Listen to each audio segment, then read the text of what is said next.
Geralmente, a gente vai no médico e toma uma anestesia para evitar sentir qualquer tipo de dor. A anestesia impede justamente a gente de sentir, né? Então, tomar anestesia é uma forma de proteção. E eu te pergunto, trazendo essa simbologia aí para nossa vida, né? Do que você precisa se proteger no seu dia a dia? O que tem impedido a sua sensibilidade, o seu sentir? Muitas vezes a gente não percebe quando a gente vai estreitando, né, nossa capacidade de afetar e ser afetado pelas coisas, pelas pessoas, pelas situações. E é nesse não perceber que a gente vai se anestesiando, que a gente vai se blindando de percepções, sensações, emoções mais profundas. O fato é que a gente vai se acostumando, a gente vai se acostumando até demais, né, com essas condições que a gente assumiu, seja num trabalho que perdeu o sentido, seja num relacionamento amoroso morno, né, seja hábitos automáticos, um estilo de vida que já não cabe mais na sua própria rotina, na sua própria pele, mas uma vida bem vivida, né, assim como um corpo e uma mente saudáveis, precisa passar por experiências de vulnerabilidade também, precisa encarar certos tipos de riscos por onde essa sensibilidade possa passar, né? Porque sem sensibilidade não tem contato. E quando a gente se protege excessivamente da dor, a gente também começa a nos afastarmos daquilo que nos faz sentirmos vivos e vivas. Então a proteção, aos poucos, vai se transformando, né, numa forma de apatia. Por isso que resgatar nossa sensibilidade, no fundo, é a gente resgatar esse direito de estarmos vivos. O medo da vulnerabilidade faz a gente trocar experiências reais por experiências funcionais, né? E esse que é o grande paradoxo mesmo, a gente tá vivo, mas a gente não se sente verdadeiramente vivo. E por que isso acontece? Psicologicamente falando, né, o nosso cérebro, ele gosta de economizar energia, de evitar qualquer tipo de desconforto, isso a gente sabe. Mas existe um processo na psicologia que é chamado de adaptação sensorial ou de habituação, enfim. Quando a gente está exposto a um estímulo, a gente pode pegar esse gancho para fazer essa análise, né? Quando a gente está exposto a algum tipo de estímulo mais doloroso, a algum tipo de incômodo por muito tempo, e a gente para de registrar esse estímulo. Então, é como se fosse um cozinheiro profissional, por exemplo. E aí, nos primeiros dias de cozinha, esse cozinheiro, ele vai queimar os dedos na panela quente, vai queimar as mãos na panela quente e vai doer. Mas com o tempo, a pele vai ganhando resistência, vai engrossando, vamos dizer assim, né? O sistema nervoso dele vai se calibrando e ele já não vai sentir o calor da mesma forma que ele sentia antes, porque ele se acostumou com a dor. O problema acontece quando a gente vai criando uma casca muito rígida para não sentir aquilo que dói.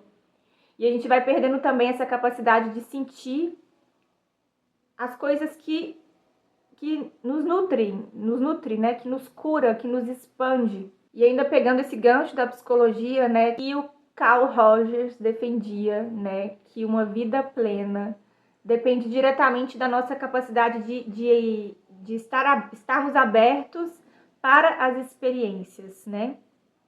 E quando a gente se abre para as experiências, isso significa abandonar certos tipos de defesa e permitir que a gente se conecte com o momento presente sem muita rigidez mesmo, né? Então o Rogers, ele dizia que o contato com a nossa natureza mais essencial acontece quando a gente deixa de se perceber como um produto pronto, funcional, e a gente se torna um processo fluido. Por isso que sensibilidade, né? Sem sensibilidade não tem esse contato. Porque sem esse contato com aquilo que está fora e com aquilo que está dentro da gente, a gente não consegue se realizar. E por que a gente faz isso? Por que a gente entra nesse estado de anestesia mesmo? Porque a gente foi condicionado, a gente foi ensinado a achar que sensibilidade é fraqueza, né? Então, a exigência de ter que se adequar a um ritmo muito produtivo, acelerado, linear, né, para dar conta de tudo, é o que a sociedade meio que diz pra gente simplesmente fazer e não sentir. Não sinta desconforto, não sinta vulnerabilidade, não sinta oscilações, seja rígido, produtivo, linear, se entregue, não se entregue, né? Entregue para a sociedade, para o mundo, como se fosse assim, produtivamente falando mesmo, né? E aí acaba que a gente vai achando que o contrário de uma vida anestesiada seria uma vida sem controle ou dramática demais, por exemplo, né?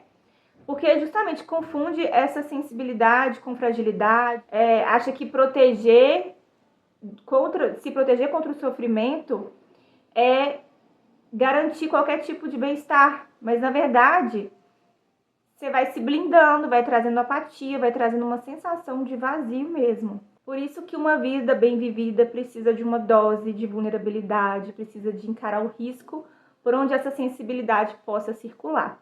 E aí, quando a gente entende, né, e decide desanestesiar o nosso corpo e a nossa mente, o que isso muda na vida prática, na vida real, né? Vai mudar muita coisa, porque você vai recuperar sua sensibilidade e as suas escolhas vão deixar de ser automáticas e vão ser mais autênticas. Então, você vai voltar a escutar os sinais, né, do seu corpo, você vai voltar a se emocionar com pequenas coisas mesmo, com pequenos encontros. Desanestesiar não significa que a sua vida vai ser um mar de rosas, né, que vai estar tudo perfeito. Muito pelo contrário. Mas significa também que você vai finalmente poder habitar com muito mais presença real a sua própria existência, né? Você vai estar restabelecendo contato, comunhão com a sua real natureza. E antes de terminar esse vídeo, eu queria te contar uma coisa. Eu tenho observado ultimamente algumas questões que aparecem com certa frequência nas minhas conversas, nos meus atendimentos, nas mensagens que eu recebo. E é uma sensação, assim, né, de mulheres me trazendo certo tipo de desconexão.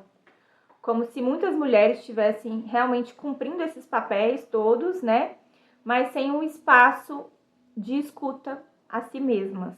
E aí, vivendo essas perguntas, né, e os meus próprios processos também, eu decidi usar esse período de inverno, né, que vai começar agora em junho, trabalhar esse período de uma forma diferente.